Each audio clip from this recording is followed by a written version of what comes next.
우리가 지난 시간에 창조의 하루가 현재 24시간하고 같다. 그 말씀을 드렸어요.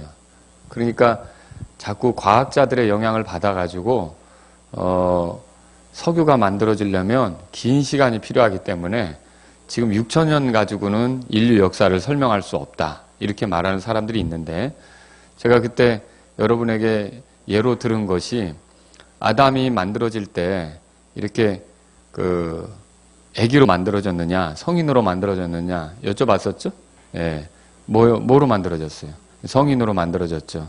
그러니까 석유 같은 게 아예 없는 상태에서 화석이 나오고 그 화석이 시간이 지나감에 따라 석유가 되고 이래서 긴 시간이 필요한 게 아니라 하나님께서 세상을 만드실 때 이미 우리가 쓸 만한 석유들은 다 어른을 만드는 것처럼 준비시켜 놓으셨다. 이렇게 보면 된다는 거죠.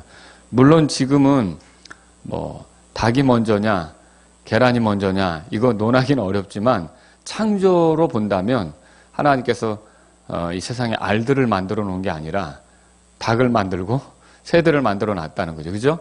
그런 관점에서 보면 우리가 현재 사는 지구가 아무것도 없는 가운데서 시작이 돼서 이렇게 왔다 그러면 과학자들의 논리로 그렇게 되겠지만 하나님께서는 처음에 만드실 때부터 필요한 것들을 갖춘 땅으로 이렇게 만들어 주셨다. 그렇게 보시면 됩니다. 창조는 엿새 동안 이루어졌는데요. 여러분 6일 동안 창조를 믿으시죠? 네, 6일 동안 창세기 1장에 그 창조 기록이 나옵니다. 창세기 1장이. 자, 첫째 날에 뭐 만드셨죠? 빛을 만드셨죠. 둘째 날에는요. 궁창을 만드셨고요. 궁창을 드러내셨고요. 그 다음에 셋째 날에는 땅 이렇게 했어요. 자, 이거를 순서 요 세 가지만 알면 됩니다. 처음에 빛이 있었고요. 둘째 날에 궁창이 사실 하늘과 같은 겁니다. 셋째 날엔 뭐예요? 이제 땅이 있었죠. 그래서 넷째 날에는 자연스럽게 빛하고 관계되는 해와 달과 별을 만드셨다 그렇게 보시고 여기 하늘에는요. 자, 이래서 이제 하늘의 날짐승이나 바다의 짐승들, 바다 짐승들 이런 거 나오는 거예요. 그 다음에 여섯째 날엔 사람 이렇게 나온다고 보시면 되죠. 그래서 며칠 동안 창조를 하신 겁니까? 6일 동안 창조를 하신 것이다. 그렇게 보면 됩니다. 근데 여기서 이제 중요한 거는 사람이 이때 만들어지는데 이 6일 창조 전에 이런 사람과 같은 인류가 있었느냐는 거죠. 어떻게 생각하십니까? 그래서 물에 의해서 멸망을 했고 아담이 다시 시작을 한 거다. 어떻게 생각하십니까? 이런 것들. 자, 이런 얘기들을 하는 사람들도 있어요. 로마서 5장 보겠습니다. 로마서 5장. 12절. 같이 읽어보겠습니다. 시작. 그러므로 한 사람으로 말미암아 죄가 세상에 들어오고 죄로 말미암아 사망이 들어왔나니 이와 같이 모든 사람이 죄를 지었으므로 사망이 모든 사람에게 임하였느니라. 요 한 사람은 누구를 말할까요? 아담이죠. 아담으로 말미암아 세상에 죄가 들어왔다 그랬어요. 온 세상 사람들이 죄인이죠. 이 온 세상 사람들이 죄인 되게 한 거는 결국 누가 시작을 한 겁니까? 아담이 시작을 했죠. 아담이 시작이라고 보시면 됩니다. 아담의 이전의 사람 얘기는 할 게 없어요. 고린도전서 15장도 가보세요. 고린도전서 15장 45절. 다 같이 읽겠습니다. 시작. 그러므로 기록된 바 첫사람 아담은 살아있는 혼이 되었더라 함과 같이 마지막 아담은 살려주는 영이 되셨느니라 그랬어요. 첫사람 아담 이렇게 나오죠. 시조예요.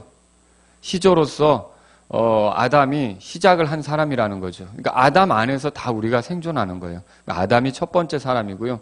그러면 마지막 아담이라고 이렇게 말한 건 예수님을 얘기하는 거거든요. 예수님이 또 다른 시조예요. 그러니까 아담에게 속했던 사람을 영원한 생명을 살도록 이끄는 그 첫 시조가 예수님이 된단 말이에요. 아시겠죠? 그래서 이게 두 시조를 비교해서 말하고 있는데 우리는 모두 아담에게 속해서 태어난 거기 때문에 아담이 첫 번째 사람이에요. 아시겠죠? 6일 창조 요 아담으로 인해서 여섯째 날 만들어진 아담으로 인해서 온 인류가 시작되었다. 그렇게 믿으시면 되는 겁니다. 그 전에 사람들에 대해서는 얘기할 필요가 없어요. 그 전에 우리가 사람이 있었다고 그렇게 말할 수도 없고요. 아시겠죠? 그런 것들은 아담이 첫 번째 사람이다. 그렇게 보시면 됩니다. 그 다음에 7번째로 예수 그리스도의 처녀 탄생을 믿습니다. 그랬어요. 그럼 왜 이 7번째 공부를 하느냐? 이제 물론 예수님이 태어날 때 마리아는 처녀였던 게 맞습니다. 알겠죠? 그리고 처녀가 임신한 것도 맞고요. 이게 예언의 성취고요. 근데 여기서 문제가 있습니다. 그러면 마리아가 예수님을 낳은 뒤에 요셉은 이 마리아를 어떻게 대우했겠냐는 거죠. 부부인데 평생 이렇게 혼자 살게 동정녀로서 이렇게 살게 했느냐, 이걸 한번 생각해 볼 필요가 있는 거죠. 어떻게 생각하십니까, 여러분? 왜 이런 얘기냐면 카톨릭에서는 동정녀 마리아라고 하시잖아요. 동정녀 마리아. 이 카톨릭에서 말하는 동정녀 마리아가 예수님을 낳고 죽을 때까지 아무 남자도 알지 않았다, 그 얘기예요. 그러니까 마리아를 자꾸 이렇게 신성시하고 높이려고 하다 보니까 마리아가 남자랑 무슨 잠자리를 했겠냐, 이제 이렇게 생각을 하는 거죠. 근데 성경을 보세요. 마가복음 6장 보세요. 마가복음 6장 펴보세요. 자, 3절 보세요. 3절. 이 사람은 마리아의 아들 목수가 아니냐, 그렇게 돼 있죠? 이 사람은 누구를 말할까요? 예수님을 말하는 거예요. 예수님을 말하는 겁니다. 그런데요, 예수님에 대해서 뭐라고 말했냐면, 이게 왜 이렇게 됐냐면 1절에 보세요. 그분께서 거기를 떠나 자기 고향으로 들어가시니 그분의 제자들이 그분을 따르니라 그랬어요. 안식일이 되어 그분께서 회당에서 가르치기 시작하심에 많은 사람들이 그분의 말을 듣고 깜짝 놀라 이르되 이 사람이 어디에서 이런 것들을 얻었느냐, 그가 받은 지혜가 어떠하기에 그가 자기 손으로 이런 능력 있는 일들을 행하였느냐. 누구에 대해서 놀란 겁니까? 동네 사람들이, 고향 사람들이, 예수님의 고향 사람들이 예수님 때문에 놀랐죠. 그래서 이 사람이 어디서 이런 걸 얻었느냐, 우리가 알기로 이 사람은 목수인데, 이렇게 얘기를 한 거예요. 그랬을 때 이 사람들이 예수님의 집안 얘기까지 해요. 집안에 뭐 얘기하냐면 보세요. 야고보와 3절 보세요. 요새와 유다와 시몬의 뭐라고 돼 있어요? 아니, 그러면 마리아는요, 제일 맏아들로 누굴 낳은 거예요? 예수님을 낳은 거죠. 예수님을 낳았어요. 그 다음에 여기 누구 나옵니까? 이름. 야고보, 요새와 유다와 시몬, 이렇게 나오죠. 그러면 또 누이들이 우리와 함께 있다 그랬어요. 그러면 이름은 안 나오지만 자매가 누이들이니까 하나예요? 둘 이상이에요? 둘 이상이죠. 자매 1, 자매 2, 몇이 있는지는 몰라요. 그죠? 그러면 만약에 복수로 딱 친다면 최소 마리아가 몇 명을 낳은 거예요? 7명을 낳은 거예요. 그러니까 마리아더러 동정녀라고, 영원한 동정녀라고 카톨릭처럼 그렇게 하면 안 되는 거죠. 이게 또 성경에 어떻게 나오냐면, 그래서 킹제임스 성경을 봐야 돼요. 마태복음 1장 펴보세요. 마태복음 1장.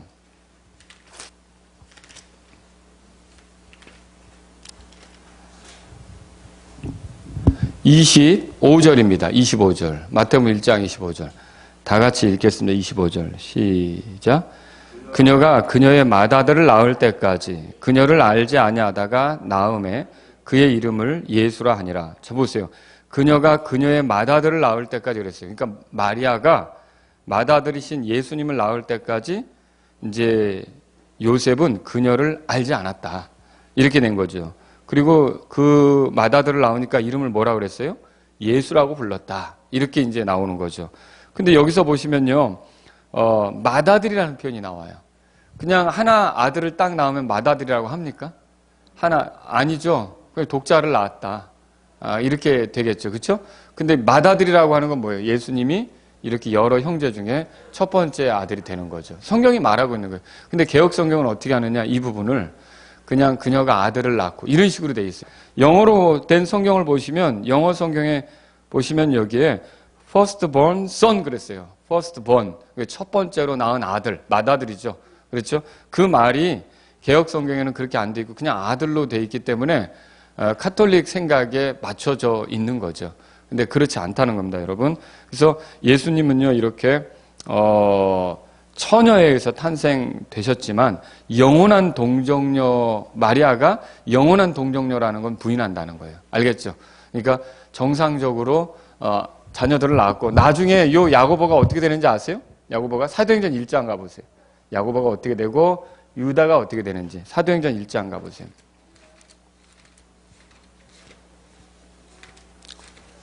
사도행전 1장. 예수님이 그 승천하신 뒤에, 자, 부활하신 뒤에 승천하셨잖아요. 승천이 뭐예요? 승천이. 예수님 승천하셨다. 하늘로 올라가셨다는 거죠. 이렇게 승천하신 뒤에 이제 제자들이 예수님이 약속하신 것을 기다리면서 기도하게 됐어요. 그 12절 보세요. 그때 그들이 올리벳이라 하는 산으로부터 예루살렘으로 돌아왔는데 이 산은 예루살렘에서 안식일에도 다닐 수 있는 거리에 있더라.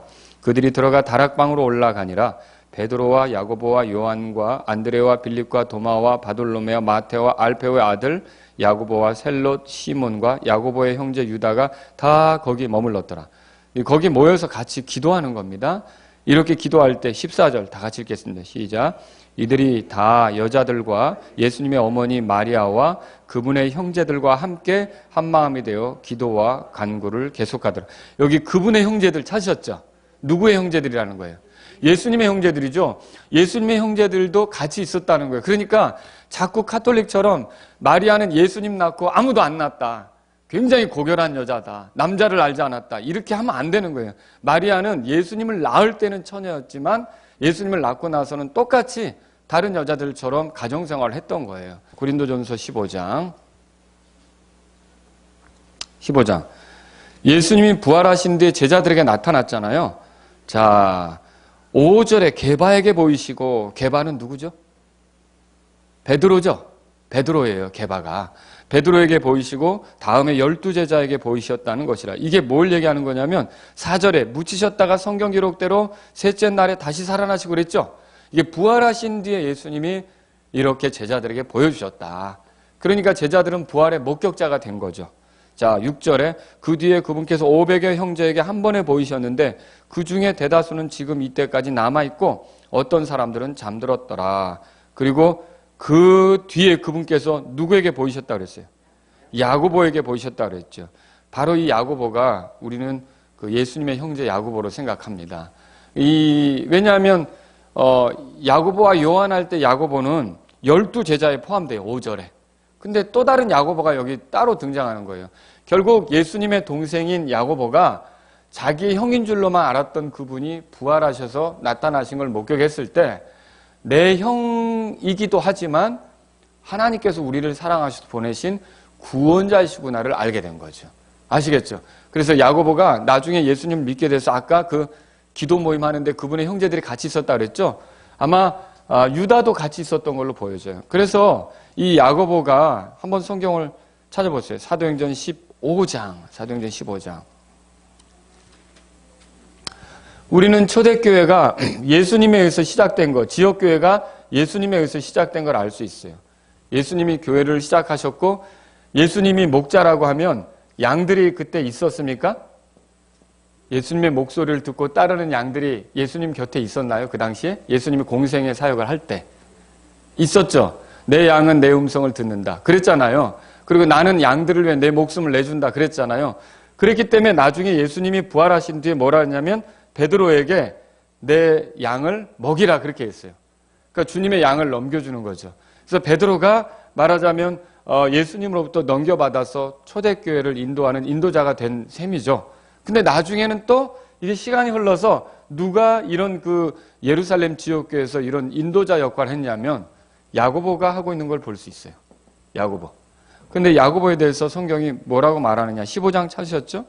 여기 보면 15장에 교회 성도들이 이렇게 모인 이유가 있어요. 이렇게 성도들이 모인 이유는 뭐냐면 그 구원받은 사람에게 율법을 지키도록 할례를 지키도록 해야 된다 이렇게 말하는 사람들이 있었어요. 이방인들에게. 근데 그게 이방인들에게는 필요가 없거든요. 유대인들은 주님의 명령에 따라 전통적으로 할 수는 있겠지만 이 이방인들은 할례를 받을 필요가 없는 겁니다. 근데 그렇게 하니까 그걸 놓고서 서로 논쟁이 있었어요. 자, 7절에 보세요. 많은 논쟁이 있은 뒤에 베드로가 일어나 그들에게 말했어요. 그게 나오죠? 자, 그리고서 뭐라 그러냐. 우리 10절 보면 우리 조상들이나 우리도 능히 매지 못하던 멍에를 제자들의 목에 두지 말자. 뭐 이런 뜻입니다. 그 다음에 12절에 보세요. 이에 온 무리가 조용히 하고 바나바와 바울이 하나님께서 자기들을 통하여 이방인들 가운데 어떤 기적들과 이적들을 행하셨는지 밝히 말하는 것을 들으니라. 그럼 무슨 말이에요? 바울과 바나바는 이방인들이 할례를 받지 않아도 잘만 구원받았다. 하나님의 은혜로. 이 소리예요.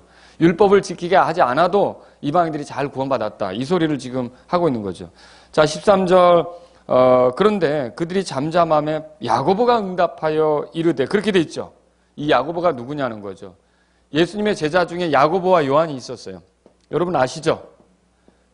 이때 요한은 요한계시록을 썼고 요 야고보는 바로 이 야고보인가? 어떻게 생각하세요? 12장. 이제 그 무렵에 헤롯 왕이 교회 몇 사람을 괴롭히려고 자기 손을 뻗치고 1절 읽었어요. 2절에 요한의 형제 야고보를 뭐라고 돼 있어요? 칼로 죽였다고 돼 있죠? 그러면 요한의 형제 야고보는 이미 죽은 거예요. 사도행전 12장에서. 그러면 이때 남아있는 야고보는 도대체 누구냐라고 할 때 이 사람은 예수님의 형제인 야고보라고 볼 수 있는 거죠. 그러니까 이 사람이 아까 사도행전 거기 1장에 보니까 주님의 약속하신 것을 기다리기 위해서 모임 중에 120명 중에 주의 형제들도 있었다 그랬잖아요. 그분의 형제들도. 그 중에 하나인 야고보라는 거죠. 그래서 이 사람이 어떻게 하냐면 15장 가보세요. 15장에서 그러니까 베드로가 이 의견을 냈고 바울도 의견을 냈어요. 바나바도 의견을 냈어요. 다 이 사람들 사도 아닙니까? 그죠? 근데 이런 사도들이 의견을 냈는데 19절에 보면 이 야고보가 뭐라 하냐면 이렇게 말해요. 그러므로 뭐라고 돼 있죠? 내 판결은 이러하니. 그러니까 이 모든 내용들을 다 들은 뒤에 이걸 결정해 주는 역할을 누가 한 겁니까? 바로 이 야고보가 한 거죠. 아시겠죠? 그래서 이 야고보는 예수님의 형제였는데 이렇게 이제 초대교회 안에서 부활하신 예수님을 경험하고 나서 아주 열심히 주님을 따르는 제자가 된 경우다. 그렇게 보는 거죠. 제가 왜 이 말씀을 자꾸 드리냐면 마리아가 예수님 낳고서 더 자녀들을 안 낳은 거예요? 낳은 거예요? 낳은 거죠. 그래서 제가 여러분에게 드리려고 하는 말씀 뭐냐면 예수님을 낳고 여러 형제들을 낳았기 때문에 그 마리아가 동정녀다. 영원한 동정녀다. 맞아요, 틀려요. 그래서 우리가 사도신경 암송할 때 있죠. 전능하사 천지를 만드신 하나님 아버지를 내가 믿사오며 그 외아들 우리 주 예수 그리스도를 믿사오니 이는 뭐 성령으로 잉태하사 동정녀 말에게 나시고 할 때 그 왜 우리가 그거 암송을 안 하냐면요. 여기서 동정녀라고 하는 의미가 바로 이런 거예요. 더 아기를 안 낳았다는 거죠. 영원한 동정녀다는 거죠. 그래서 우리하고 이게 고백이 안 맞는 거예요. 아시겠죠? 그냥 처녀가 아니라 동정녀라고 이렇게 얘기를 해가지고 우리하고 고백이 안 맞기 때문에 여기서는 우리가 이걸 암송하지 않는 겁니다. 자, 그 다음에 여러분 8번째, 예수 그리스도의 대속적 죽음을 믿습니다 그랬죠. 대속적 죽음이 뭐예요?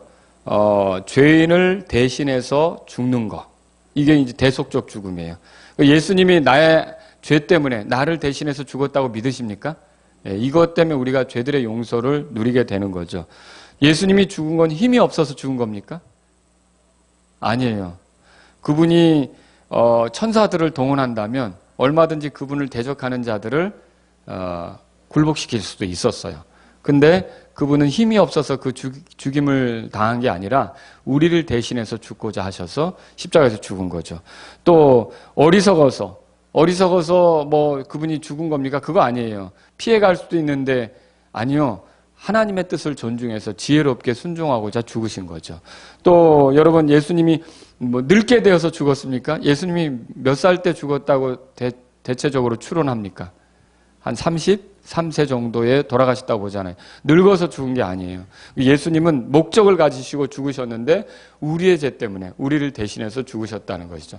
왜 이 얘기를 하냐면 그냥 사람들이 우리의 죄 때문에 대신해서 죽었다고 보지 않고 그냥 평화주의자이기 때문에 싸움을 싫어하기 때문에 그래서 죽었다고 보고 어떤 사람들은 예수님으로부터 비폭력, 평화 이런 것들을 배워야 된다고 하는데 예수님의 죽음은 그게 아니라 우리의 죄 때문에 우리를 대신해서 죽은 거라는 거죠. 아시겠죠? 자, 그 다음에 9번째, 예수 그리스도의 희생을 통한 단 한 번으로 이루어진 영원하고 완전한 속죄를 믿습니다. 자, 그러므로 죄를 용서받기 위해 그리스도의 십자가 보혈 외에 더 어떤 노력이나 수고가 필요하다고 보는 것은 모두 속죄에 대해 잘못 이해했기 때문에 그렇게 되는 것입니다. 그렇게 돼 있죠. 여러분 예수님께서 우리의 죄를 해결하는데 계속 죽어야 합니까? 몇 번 죽으면 됩니까? 한 번이면 됩니다. 한 번은 언제 있었던 겁니까? 그 죽음이. 지금부터 2000년 전에 있었던 거죠. 그 죽음이면 충분한 겁니다. 미사는요, 여러분 수술할 때 쓰는 칼 우리가 메스라고 그러잖아요. 그것과 관계가 있어요. 그러니까 미사는 뭐냐면 희생이에요. 계속 예수님의 희생을 재현하는 거죠. 그럴 필요 없어요. 예수님은 단 한 번 죽는 것으로 충분한 겁니다. 아시겠죠? 2000년 전에 십자가에서 우리 죄 때문에 죽은 것으로 충분하다는 거죠.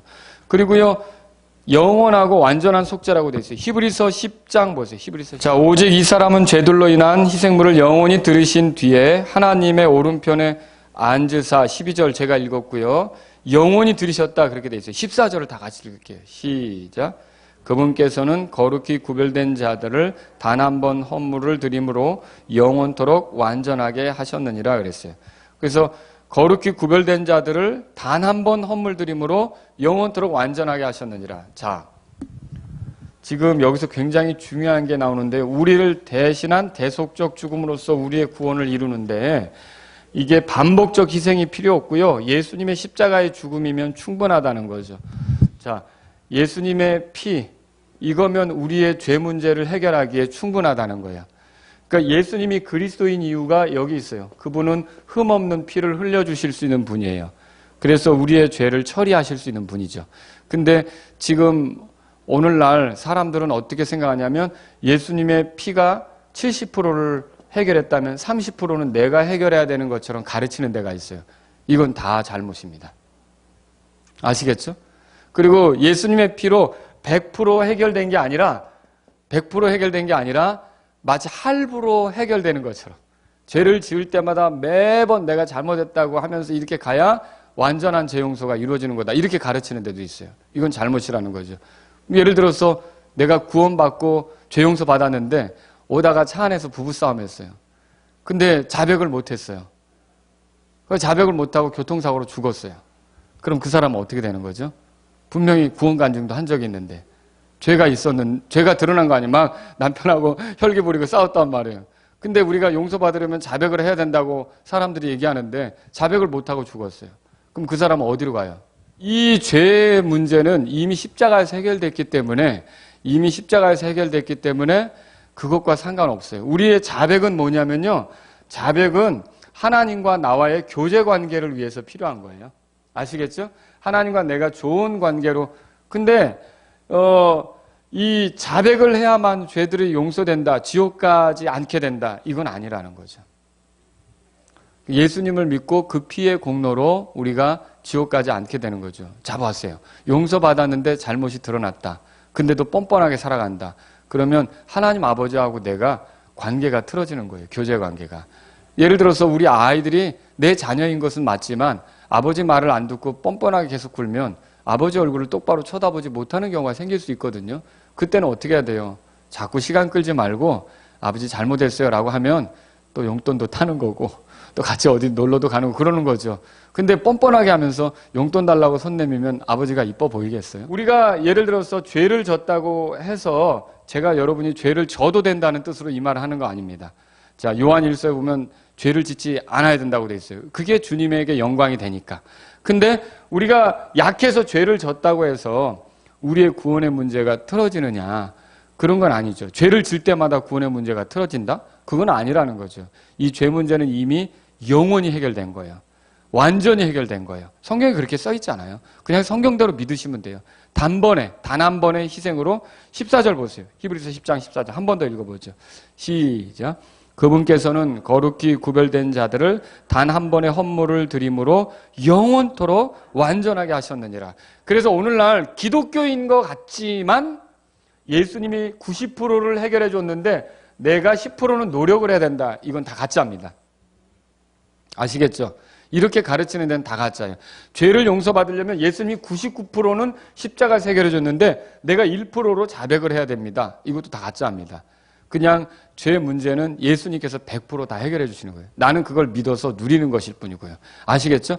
그래서 기독교인 것 같은데도 이런 식으로 가는 데는 다 사실 그게 예수님을 믿지 않는 거예요. 예수님이 하신 일을 믿지 않는 거예요. 예수님이 하신 일을 조롱하는 거죠. 그러니까 그거는 믿음에서 떠난 거죠. 비껴져 간 거죠. 그게 이단이에요. 알겠죠?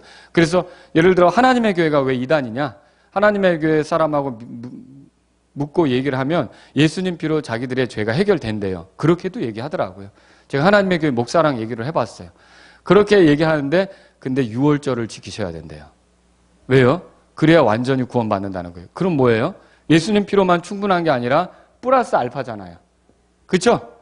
이 플러스 알파를 우리가 해야 된다고 보는 건 다 가짜입니다. 알겠죠? 우리가 하는 건요, 구원을 얻기 위해서 하는 게 아닙니다. 이미 얻은 구원을 그게 즐겁고 기쁘면 그 믿음의 표현으로서 그런 행위가 나오는 거죠. 믿음의 표현으로서 그런 행위가 나오는 거지 구원을 만들기 위해서 우리가 그런 행위를 하는 건 아니라는 거죠. 아시겠죠? 그래서 만약에 예수님 플러스 그리스도 플러스 알파 자꾸 이런 거 안식일을 지켜야 된다. 뭐 할례를 받아야 된다. 아니면은 뭐 유월절을 지켜야 된다. 아니면 침례를 받아야 된다. 우리가 침례교회지만 이렇게 자꾸 플러스 알파를 얘기하면서 구원을 얘기하는 거는요. 다 예수님을 온전히 믿는 게 아니라는 거죠. 그건 다 문제가 있는 겁니다. 아시겠죠?